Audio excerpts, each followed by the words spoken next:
Should Arsenal be taken more seriously than last year? And have they just passed a huge mental block?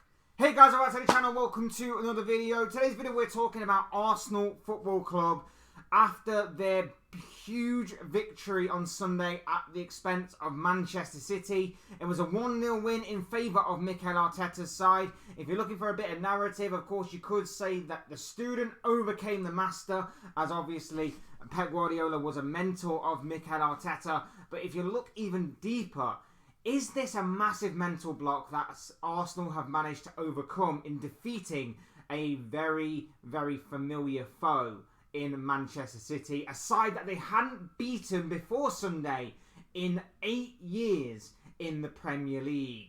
Is that a huge mental block, and should we be taking Arsenal more seriously? Those are the questions I'm asking today, and those are what I want your thoughts, comments, opinions, predictions, feelings on down below in the comment section, because I'm sure all of them from you guys will make for great and interesting reading. Don't also forget to hit the like button on as well, and also subscribe if you're new. Both things are always very greatly appreciated. But for now, let's get on with the video. Let's talk about Arsenal. Let's talk about the huge mental block that may have been passed by Mikel Arteta's side this past Sunday. Look, massive. Going into the international break. Bit of a break now, obviously. Couple of weeks before we next come back to our next Premier League game or next club game in general. It is a huge boost for Arsenal to go into that international break having defeated a title rival, I guess many people would say, a foe, an old foe, in someone that they haven't beaten, like I say, in 8 years in a Premier League game. It's huge for Arsenal. It's huge in my opinion. And like I say, if they weren't going to do it this Sunday, they probably never would have done it, because of the way that, you know, City fans will claim or they have all these injuries and all of this stuff going on, or whatever the case may be. And yes, they do to an extent, and you can't completely eradicate that argument. But at the same time, Arsenal have players injured. The likes of Timber, the likes of Saka, and Martinelli only just coming back from injury, and a few others only just returning from injury. So, you know, there's arguments to be made for both sides, I guess. But at the end of the day, it's irrelevant. It is completely irrelevant. Arsenal were victorious on the day, and they were exceptional on that day. They neutralised Manchester City so much in that game. Haaland didn't even have a sniff at goal. Apart from one or two shaky moments, I guess you could say. Ake, the Arsenal goalkeeper, David Raya, almost fluffing his lines, that kind of thing. City had nothing. City had absolutely nothing going for them in that game, and that was all down to how brilliant Arsenal were defensively. Like I say, I said in the Man City video, it wasn't the most eye-catching performance from Arsenal in terms of, you know, easy on the eye, looking good, playing beautiful football, that kind of thing. But it was effective. And I think when you come up against this side, you need to have a more effective performance than an eye-catching one. And that's exactly what Arsenal managed to produce. And that's why and how they managed to get the 3 points, the victory, and overcome this massive obstacle in Manchester City. I think what also is helpful in this is, last season, of course, when these two teams met towards the end of the season, they've had to play each other twice at the end of the campaign. I think one was actually an FA Cup game. But either way, the game that they should have played when Arsenal were in such good form at the beginning of the season obviously had to be replayed due to it being postponed due to the Queen's passing. I think that helped City in a lot of ways, because I don't think City were brilliant at the beginning of the last season. I don't think they were at their best, as they don't tend to be. Let's face it, City don't tend to be at their best at the beginning of their seasons. Arsenal were exceptional. Arsenal surprised a lot of people with how well they played. They surprised a lot of people with how eye-catching their football was and how explosive they were. And I feel like they would have actually beaten City or would have had at least a very good performance against City to, of course, try and overcome that massive obstacle in Pep Guardiola's side. The postponement happened. It was rearranged towards the end of the season. Obviously, the World Cup disruption also didn't help.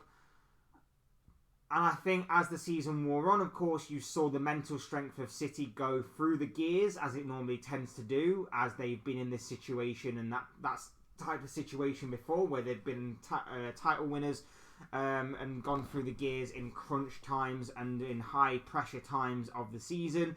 And obviously, Arsenal, kind of being new to that scenario and new to them surroundings, crumbled a little bit. Injuries again affected them, but again,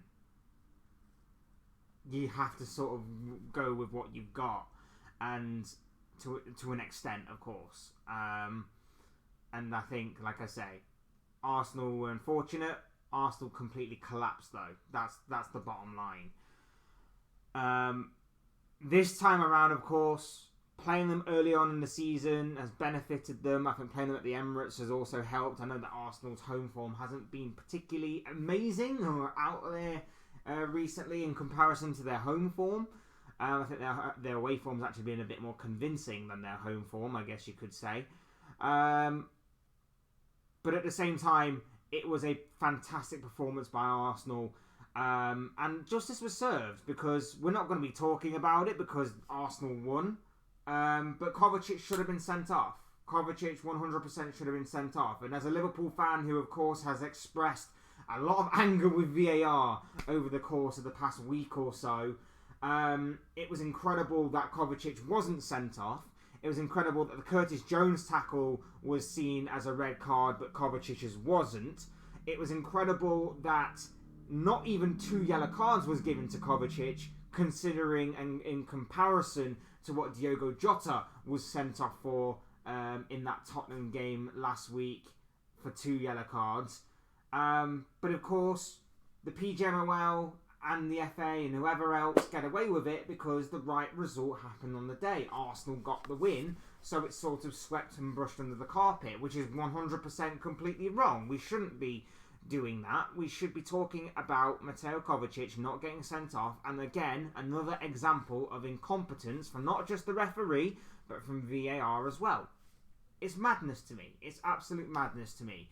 But I digress. Maybe I'll talk about that in another video. But for right now, we're of course going to be talking about Arsenal. And like I said, that is a huge mental block. Huge mental block. The performance was incredible. The performance was huge. That was a huge mental block for them. To overcome Manchester City the way that they have done, the way that they haven't managed to do so in about 8 years in the Premier League, to beat them, to do it in the way that they did, to neutralise their biggest threats, and to come out with an almost perfect performance is incredible. And to do it whilst also having, obviously, a couple of big decisions and possible game-changing decisions go against them, amazing. Amazing. And Arsenal fans should be extremely proud of their side.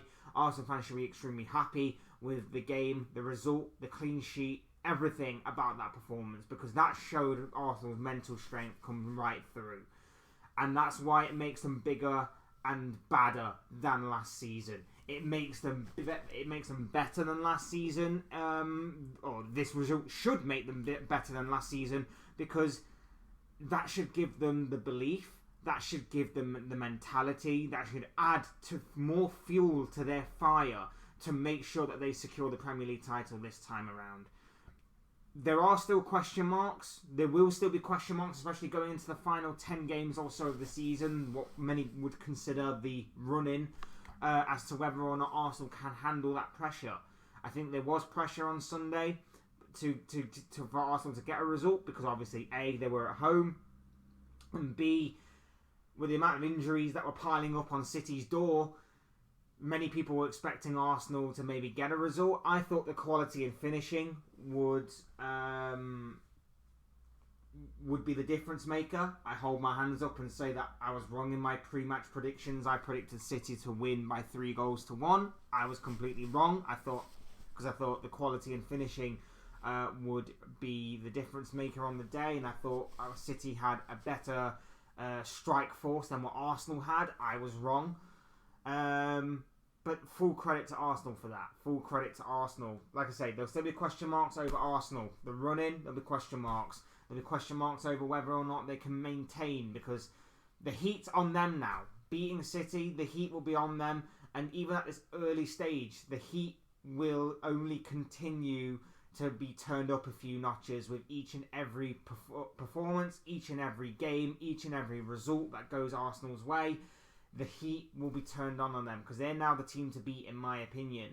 City, like I said yesterday, they'll go about their business as they usually do. They won't worry too much. It will simply be business as usual. We don't start the season off in the best of ways anyway, but as long as we're still in and around between now and the run-in, they'll have the mental strength to shift through the gears when obviously the time comes for it and when they need to. And they will obviously be waiting to pounce on any mistakes that the teams above them or team above them makes. And we saw that last season with Arsenal. And like I say, there are a couple of other contenders to maybe consider this time around. Liverpool have started the season off solid, had a couple of bad results, and not necessarily their fault in recent weeks. But of course, they're still potentially in the mix. Tottenham go into the second international break of the season, top of the league. No one was expecting that. Whether the elephant will fall out of the tree or not remains to be seen. Whether they could go on to have an unbelievable season, similar to what Leicester had several years ago, something like that. I'm not saying exactly like that, but something similar. Obviously remains to be seen on how long this bubble will go unburst with Ange Postecoglou right now. A lot of things to consider, but for right now, in my opinion, after beating the champions, the treble winners, and doing so in a fantastic and phenomenal way of doing it that I don't think anybody has really done in the Premier League, at least. I've seen Liverpool do it on a Champions League night. I've seen Liverpool somewhat do it in the FA Cup. Arsenal are the team to beat right now. Arsenal are the team to beat. Arsenal have passed a huge mental block, in my opinion. And Arsenal should take that and they should run with it. They should take that motivation. They should take that mentality boost. They should take that belief, that confidence, everything that result will give them, and they should run with it. And they should run with it right the way through to a title challenge. And, you know, if it's not going to be a Liverpool title win this season, which I still have my doubts over, I want it to be someone different, and Arsenal would be brilliant for that. I backed them for the majority of last season. I didn't put them to win last season, but when they started to turn through the gears last season, I put them to win, and I hoped that they would. And obviously they fell away at the final hurdle. This time around, there's no reason to doubt whether they could or not, whether they would or not do it. I still think City are the favourites. I still think City are my pick right now to win the league, just because I've seen form, I've seen history tell me that City will do this yet again. But that isn't to say that this result could be a huge helping hand for Arsenal to topple the Manchester City giant that is. And it could happen. But we are early days into the season. We're only on game week 8 right now. Game week 9 will obviously return after the international break. I think Arsenal have got Chelsea, which could be a very interesting tie because obviously not only is it a London derby of sorts, but also Chelsea are just starting to pick up a little bit of form. There are still question marks over Chelsea's form, particularly when it comes to the bigger clubs of the Premier League. But it is still a couple of good results under Chelsea's belt that will give them a bit of confidence as well. So that one should be an interesting and tasty tie for when we come back from this international break. But yes, bottom line is, Arsenal, in my opinion, are now the team to beat. They had a fantastic game, a phenomenal performance by Arsenal in all aspects of the game. And I, for one, I'm excited to see where this Arsenal side will end up at the end of the season. Like I say, still a Liverpool fan, would still love them to somehow miraculously win the title, but let's face it, I don't necessarily think that will happen this season just yet. Anyway, those are just the thoughts, comments, opinions, predictions, feelings, whatever you want to call it, of this guy. I want to know what you guys think. What do you make of Manchester City? No, not Man City. We'll talk about Man City a lot. What do you make of Arsenal, the game that was on Sunday, their performances going forward, their results going forward, and their expectations for the season? I'd love to know what you guys think on this. Your thoughts, comments, opinions, predictions, feelings, whatever you want to call it, will make for great interest in reading, I'm sure, down below in that comment section, so do get involved down there. Otherwise, hit the like button on the way up if you enjoy the video, subscribe if you're new and want to see more content like this. Both things are always and forever greatly appreciated, and as always, thank you all so much for watching and listening. I've been Fletch, this has been another Fletch Talks video, and I will see you all again soon in another video, live stream, or whatever it may be. Cheers guys, take care, have a good one, see you and speak with you soon.